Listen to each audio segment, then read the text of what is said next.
Hello everyone, my name is Riza Gayas Torres and I'm a third semester student. And this semester I'm taking teaching, reading, and research methodology. And I decided to share in this symposium my literature review in teaching reading class. And this is the title of my literature review: Modified Sustained Silent Reading Programs. So I will tell you later why I chose to make literature review of this topic. So, first, these are the contents of my study, and in my introduction, I will tell you why I chose this topic, why this topic is very important to me, and also I will show you my research questions and also the weaknesses of SSR and the three modified reading programs that I have reviewed in this study. And so today I would like to share my personal reading experience as an ESL student. And you know that English is our second language in the Philippines, and but I've since I was young, English was I have never learned English in a rigid way. But then I felt that reading has contributed a lot to my language ability. When I was young, my father would always bring books to our house, and he would make this small library in our house. We already have like this mini library in our house because of the books that he brings to us all the time. And my father didn't allow us to watch TV, but instead he encouraged us to read books. So we have no choice but to read books. And actually, I thought that I've never thought that I would benefit from it, but now that I have grown up, I realize that a lot of words and expressions and vocabulary that I learned were from my reading. So when we have this topic on FVR, or free voluntary reading, in our teaching reading class, I was really very interested because of my personal experience, and I thought that I should study or learn more about this. And so I searched for more information, and I learned about sustained silent reading. And silent reading, why silent reading really is my special interest, because of the fact that in this in SSR, or sustained silent reading, I would like to give you a background of SSR. It is a technique which has been proposed to provide students with the opportunity to practice their silent reading with the books of their choice. So I would like to emphasize books of their choice. And silent reading, I ask myself, how could a teacher evaluate the effectiveness of silent reading if the teacher could not hear the students? So compared it to read aloud, you can hear the students, you can identify gaps if they have, if they encounter difficult words, and also you can identify if their reading fluency is good. And also read aloud, you can see the whole process of the reading process of the students. But in silent reading, all the teacher could do was just observe the student silently reading through his actions. And so there is, I think, a lot of limitations in identifying and evaluating the performance of the student. So I thought that, is there a reading program that, for me, guided reading, based on what I've learned in this teaching reading class, a lot of guided reading programs are also very well done, and I felt that they're also very effective. However, my personal experience told me that also free reading can also be very helpful and effective to me. But so I thought, is there a program that, that is between these two? And I was really happy when I research about this topic, and I found out that there are programs that are modifying the traditional sustained silent reading. So I would like to share it to you, and based on these grounds, on my questions about silent reading, I formulated my research questions. And this is my research question: how do this so I have not included this, but basically my question is, what are these reading programs that improve or modify SSR, and how do these reading programs improve SSR? And I want to add more that I want based on improving SSR, how did they improve SSR based on the criticisms of SSR. So later I would like to present to you the identified weaknesses of sustained silent reading. And the second research question is, how are these newly designed reading programs implemented? So for me it's very important, because even if I would learn about the program, if I don't know how to implement that, then it still doesn't matter to me, because I want to, if it's good, then I can try it in my class. And of course it's important that I should know the third question, how effective are these newly designed reading programs? Because if studies reveal that they're not effective, then what, I wouldn't be interested in applying these strategies or these reading programs to my class. And so I will present to you some of the weaknesses of SSR according to the date. Despite reports of SSR from previous studies by Pfau, Wilmot, Langford, Oliver, Evans, and Towner, and a lot more, it does not always work as smoothly as claimed by other researchers, because as far when they have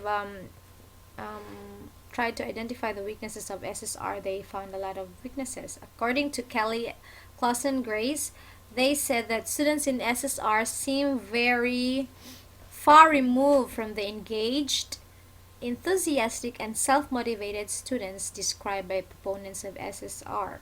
And based on their pre-survey, so they did a pre-survey of this to show, and the pre-survey revealed that the students in SSR lack the strategies. They lack the strategies to monitor their comprehension because they were not metacognitive or aware of the thinking process while reading. And other identified weaknesses of SSR were, students often read inappropriate reading material. Second is, many students were fake reading during silent reading, and this is really one of my questions about the validity of SSR, because you cannot hear the students, so they can pretend that they are just fake reading. And number 3, the lack of response or feedback left some students without a purpose for reading. There is not much interaction with the teacher, so maybe it could lead to demotivation. And some students were unable to engage in their reading because they lack strategies to monitor their comprehension, because SSR there is no student-teacher interaction around the reading text. So what if they encounter difficult words? Who will scaffold them? Who will help them? So that's also, it's a very important question. And also the 5th is a lack of teacher monitoring and accountability. And so there is a lack of monitor and accountability. Maybe the students would feel that they won't be motivated, because anyway they won't be held accountable for their reading. And the last is the lack of feedback to students about the quality and quantity of their reading, because it's just free reading. They will just report what they read and that's all. So there is no feedback from the teacher. So because of these 3 questions, in this study I reviewed 3 modified reading programs, and they are very new. And these 3 reading programs, I used this based on my research question. So the first one is, I gave an overview of this research program an overview of each reading programs, and I showed the differences or the comparisons between the traditional SSR, so that it could answer my research question about how did they improve SSR. And also the comparisons would show the differences, and how these programs, the overview of the programs would also show what part of the weaknesses of SSR they have tried to improve or modified. And for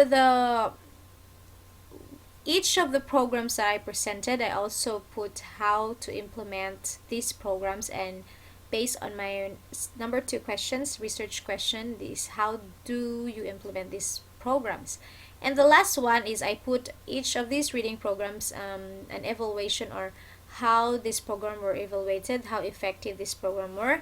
And so this answer my 3rd question is about the effectiveness of the newly designed reading programs. So first, I would like to start with the first reading program that I reviewed. It is called Scaffolded Silent Reading.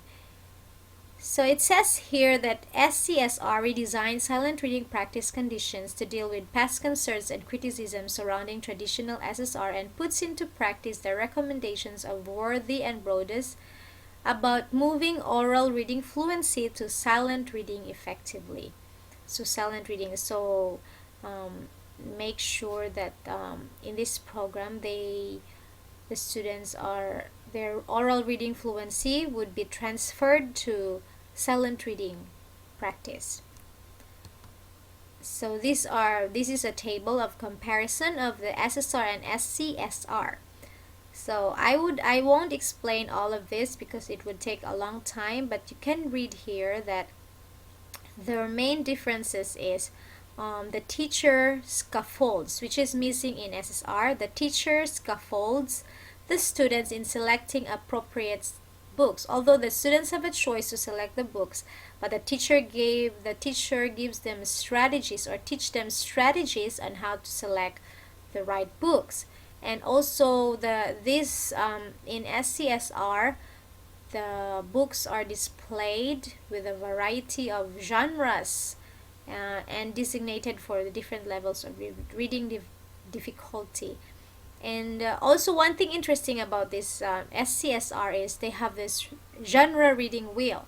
And this is to motivate the students to not just focus on one genre, but to focus on different genres.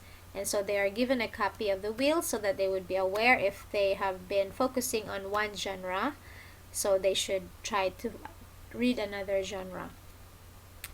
And also, to foster motivation that is lacking in SCSR, the students have to read to motivate foster their motivation to read and for the reading comprehension and fluency development. So it's not just focusing on their motivation to read, but it's also focusing on their motivation to read, their reading comprehension, and their fluency development. So when you compared it to SSR, it's just focused on motivation to read. That's why they gave the students the choice to choose whatever reading materials they like. And so there is no accountability, so that the students, they said, would be motivated according to SSR. But here there is a little guide from the teacher. And the one thing different from this is that there is also a student-teacher conference where the teacher and the student discuss about the personal reading goals of the students, and also the teacher asks the student to read aloud so that the teacher can monitor the words per minute, how fluent they are in their reading. And also the teacher discuss with them like what is their goal and when are they planning to finish the book. And one other thing the teacher would discuss about them is the book response project. And this is, for me, is very interesting because in the book response project, the students, after reading a book, they would make a project according to their choice. They could make a painting or anything, any creative project that would represent the book that they read. And so the teacher would put it on the wall or display it in the library so that other students could see it, and they would also be intrigued by this book based on the projects. So it's a very, very creative idea, I guess. And how do you implement this program?